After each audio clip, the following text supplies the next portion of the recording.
Hey everyone. So, this isn't my trailer. This is just something that we saw on our way down to Moab.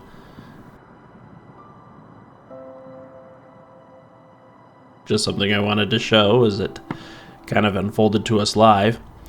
This video is a little bit different. I wanted to take some of the footage that we used for a project to help protect against the closure of some trail networks in the Moab area, and just kind of talk through it about what we were doing there and what the intent is, and just some of the interesting things. So the Utah Public Lands Alliance has outlined 199 miles of trails in the Labyrinth area near Moab of potential closures or trails that are up for review by the BLM at the end of September of 2023.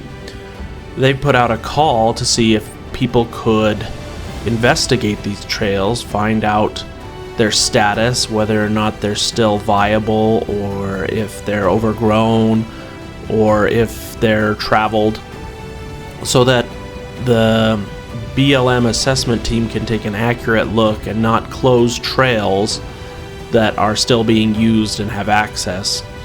So on a whim, VC Expedition and I headed down to Moab on a Saturday to see if we could run a few of these trails and add to that effort. We only got about 5 of these trails in.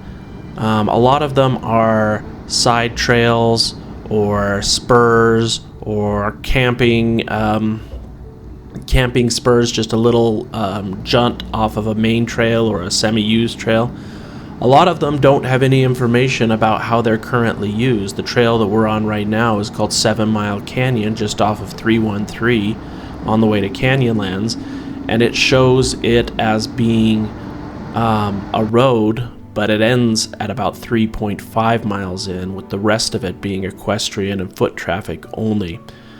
It's still a really neat trail, and I don't think that they should consider closing this for the sake of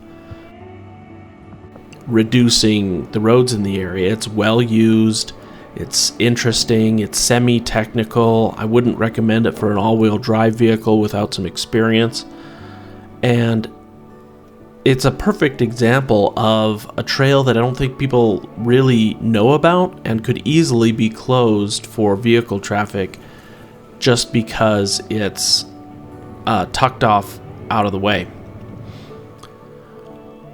So this is the first trail that we did, and we did about 4 more, and I'll talk through a little bit of those. But in the meantime, I'll just leave you with some music, and any notes that come up, I'll put those there.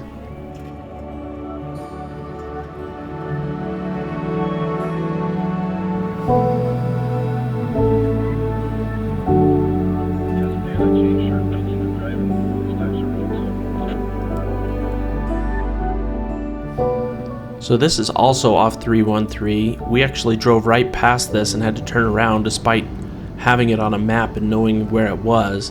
It wasn't obvious, but as soon as we climbed this rock cap, the trail became very obvious and led us back off into a little loop, which was actually pretty interesting.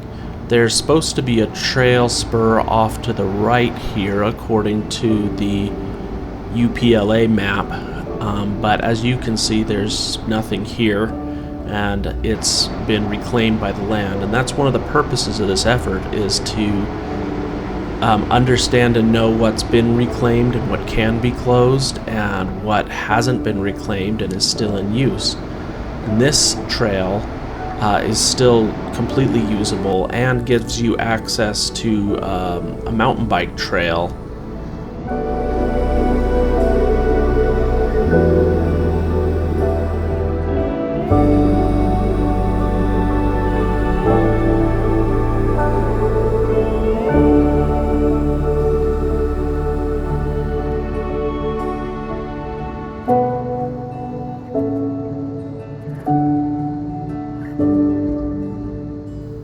As a note, there isn't any pull-offs here for dispersed camping, so it's not necessarily a good spot to pull off the road and look for camping near Canyonlands. Everything here is pretty overgrown. One of the spurs that was listed on the trail had been reclaimed by cryptobiotic soil and definitely shouldn't be traveled.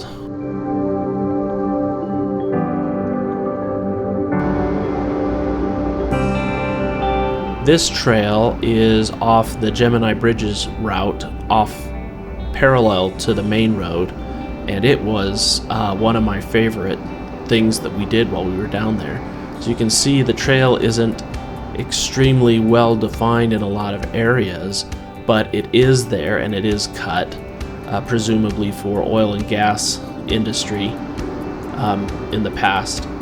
The trail is more or less straight, and it parallels the Gemini Bridges road, but it gets pretty interesting in a few spots, and it was actually a pretty fun and scenic little drive.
This is the same obstacle you just saw, but this is me guiding VC Expedition down.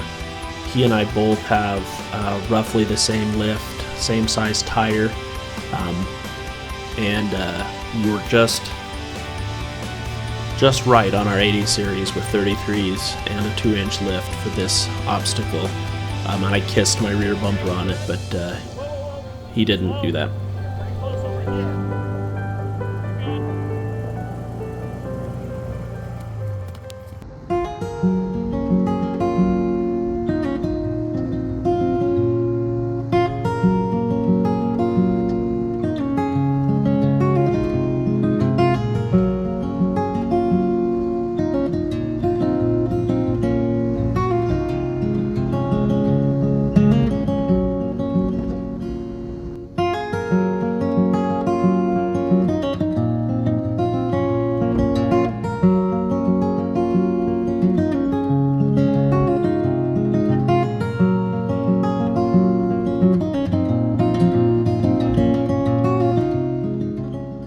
About halfway into this trail, it converges with the Bull Run mountain bike trail, and the road that is listed on the UPLA site is no longer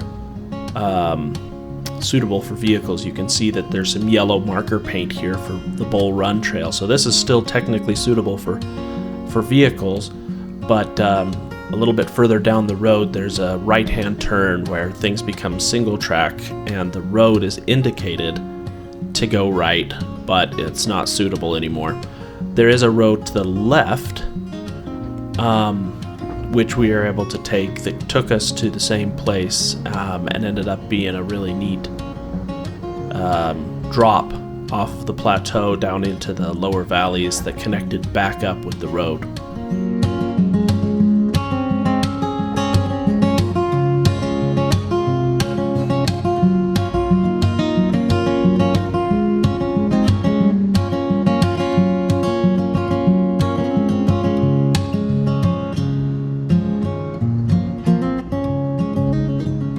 This is a VC Expedition waiting for me to go investigate and open this gate.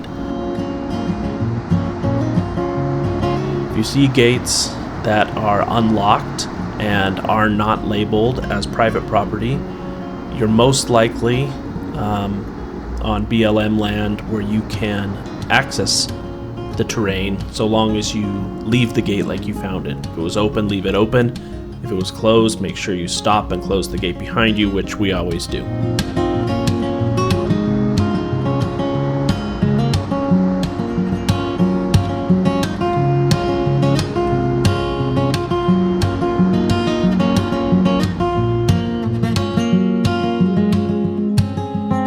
This little piece of flat terrain off the plateau was incredibly scenic, with some fins and the La Salle Mountains in the far distance, and just a golden glow on the brush. This eventually led us back to join with other mountain bike trails, and then eventually onto the Gemini Bridges road, where we were able to continue on. We camped at the campsites near Goonie Bird Rock this evening. They were available and really epic campsites. And from this point on, we made a decision not to continue with this trail system anymore, but to go explore some of the swell that Dan had never seen. And so for Sunday, we did that instead. It was a good trip. I'd do it again in a heartbeat. Thanks for joining. We'll talk to you soon.